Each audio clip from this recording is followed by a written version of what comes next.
Now, those doing the heavy lifting for isolated Labor leader Anthony Albanese have confused the hell out of me today. On one hand, Labor Senator Penny Wong today said that Australian companies would not be disadvantaged by their climate change policy, so coal mines would not pay for carbon credits in their safeguard mechanism if the company exceeds their CO2 output. I call that a carbon tax, by the way. But their energy spokesman, Chris Bowen, says today coal mines would come under the safeguard mechanism. Holly, as we found out last week, Richard Marles doesn't know. So you've got three who are left holding the house together as Albo has time off in ISO, who can't work out what the most crucial aspect of their climate change policy is. Look, absolutely. I have a feeling Campbell and I are going to be on a unity ticket here with this tonight. It is absolutely incredible between Richard Marles, Jim Chalmers, Penny Wong and Chris Bowen. We have had 4 different answers. These guys cannot tell us exactly what's happening. We've got some saying coal mines are exempt, some saying coal mines are included. They don't know what the price of a carbon credit's going to be. It is absolutely extraordinary, something that is one of their key platforms as they align themselves with the teal independence, as they suck up to Climate 200, as they keep themselves aligned with the Greens, ready to form that Albanese-backed government. Of all the policies to stuff up. I mean, if you can tell me what they're talking about, I don't know what they're talking about. They don't know what they're talking about, and I'm pretty sure Campbell doesn't know what they're talking about, but I can tell you what we do know. They're going to kill jobs in the Hunter. They're going to kill jobs in far north Queensland, and that's what they're focused on. Yeah, they're leaving it open, Campbell. That tells me it could happen. Well, look, the trouble with net zero, period, is that it is actually going to really be bad for Australia, and there's no doubt about that. And the trouble with net zero for people talking about, and I'm sorry that the Coalition have gone somewhere down that road as well, but let's face it, Labor are far worse, is the world's changed. You were talking about the Ukraine before. The whole energy framework of the globe has now changed. And Germany has handed, as we've all seen, has handed their head on a plate by shutting down brown coal power, shutting down nuclear and relying on Russian gas. And you will see European countries, as quick as they can, ensuring they have energy supply security.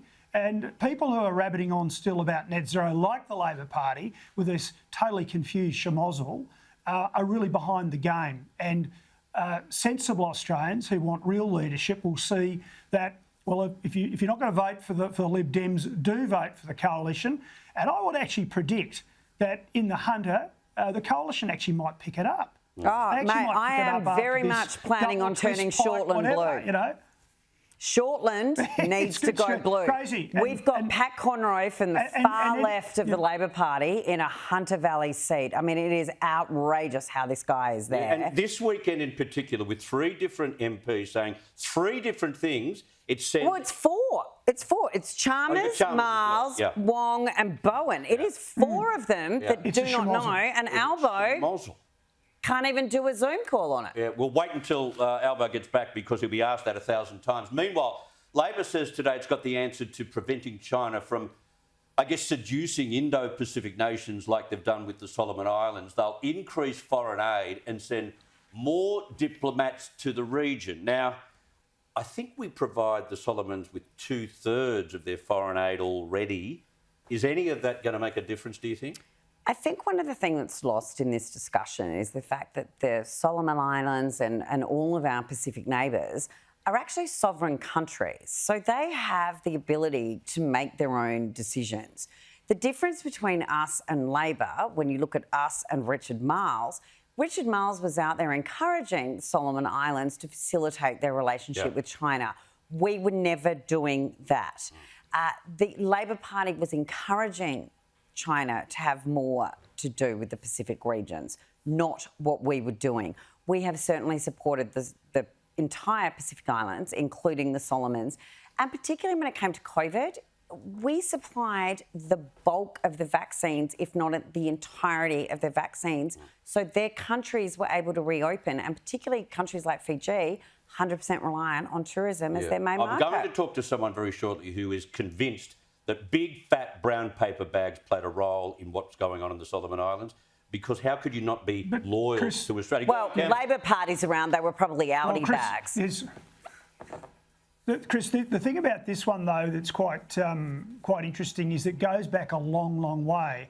So Prime Minister Sogavare is now in his fourth term. If you go back to 2006, not to go into all the details, but he expelled the Australian High Commissioner back in September of that year, in 2006. And there was a thing called the Julian Moti affair. A gentleman has since passed away, but the Australian Chief of Police in the Solomons at the time, and that was the Ramsey Intervention Force, actually oversaw a raid into the Prime Minister's office over this Moti affair. So I'm afraid we've got a big problem here because Mr Sogavare doesn't like us very much as a country, sees us as sort of neo-colonialists. And this has been going for a long, long time. So Campbell, let me ask you this. I saw the Prime Minister today in Alice Springs, and he said in a press conference, he said that there would be no Chinese naval base in the Solomon Islands. This is part of what he had to say. Yeah. We won't be having Chinese military naval bases in our region on our doorstep. What you to stop it? A blockade? Well, let me first be clear that Prime Minister Sogavare has been very clear to me, saying there will be no such bases. So that is what he has said, and so he clearly shares our red line. Does our Prime Minister deserve to have faith in what their Prime Minister has told him? Well, that's what I'm saying. That's what I'm saying, Chris. It's just this goes back a long way, and the PM of the Solomon Islands, I think, doesn't like Australia very much. And he's got his grievances, who knows where it started, but that literal view of our country has been there festering away for a long time. And the point I wanted to make was there was a Labor government here from 2007 through to 2013, and they had every opportunity as well as the coalition to do whatever needed to be done. As I said, this bloke has been PM now. This is his fourth term. He's had a number of goes, and we all should have been building bridges. I don't know how the PM could be so confident, by the way.